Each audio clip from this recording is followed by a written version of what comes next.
Toraim Tovim, good afternoon, everybody.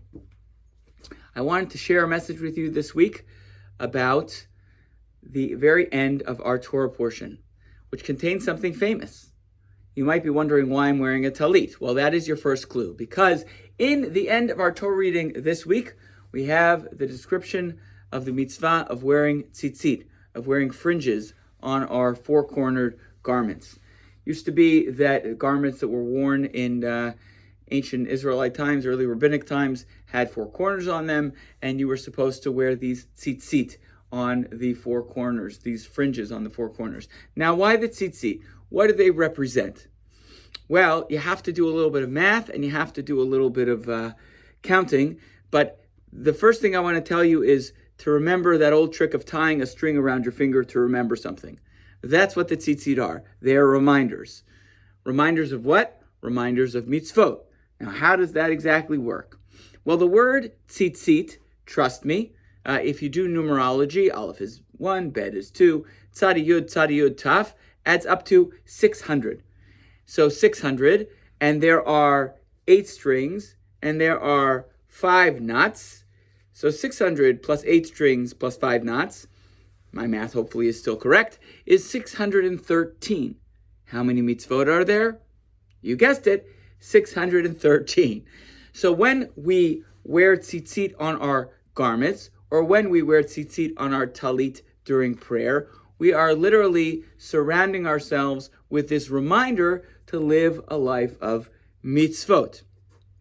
Right? The Torah says,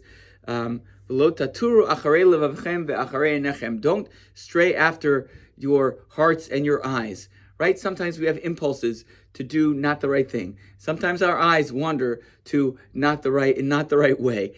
The tzitzit are supposed to serve as a reminder, to try and do what is good and right and what the Torah would have us do, to live a life of mitzvot.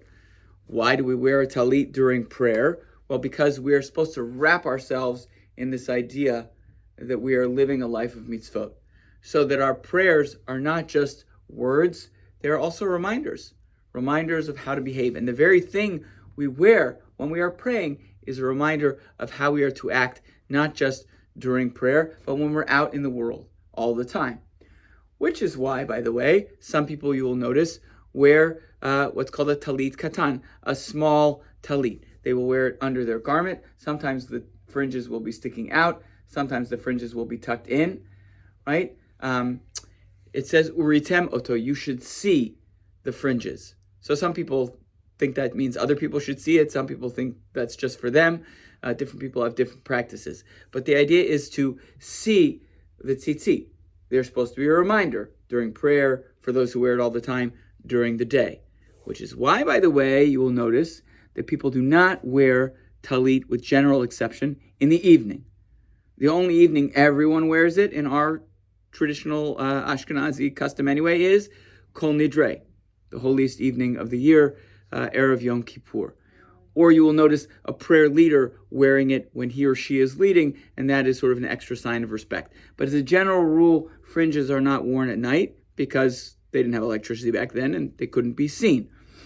One last thing about the tzitzit. If you look at mine closely, you'll notice they have blue in them, right? That is called techelet. Techelet was a reminder of royalty. It was a reminder of the sky. There's a tradition that the 10 Commandments were written on, tablets that were made of techelet. Really or not, who knows, of course. The high priest wore techelet around his head.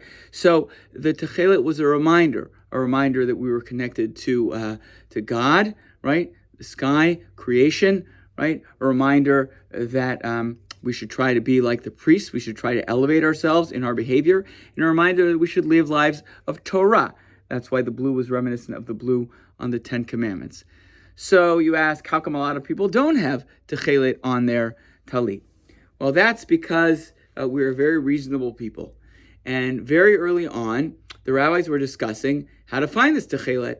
And it wasn't so easy. It came from a certain mollusk. And it was very expensive. It was very costly. And so rather than, make it so people couldn't afford to do this mitzvah, The Talmud says, Torah chasal b'mamonosha Israel. The Torah is concerned about people's financial well-being. The rabbi said, no, too expensive. You can just have all white, right? And that's how we developed all white. Of course, thousands of years later, in the past, 50 years or so, we've decided we found the mollusk, we know the color, so if you want to put it on, of course you can. So some people have that tradition. It is a little costly, which is why still it's not required, it's just a custom. So those are some information about the talit, about why it's worn, about tzitzit, about where they come from. So what I want to leave you with is the next time you wear a talit, next time you wrap yourselves in tzitzit, I want you to remember what the purpose is.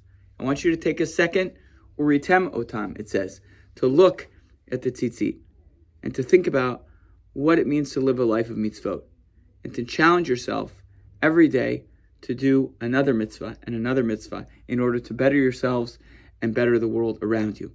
I hope you have a wonderful week. This will be my last Tuesday morning/afternoon Torah for a little while, as I will be away on vacation for much of July. I wish you a wonderful summer. For those who are enjoying the beach, enjoy the beach, and I will look forward to sharing messages with you when I return. Have a great rest of the week.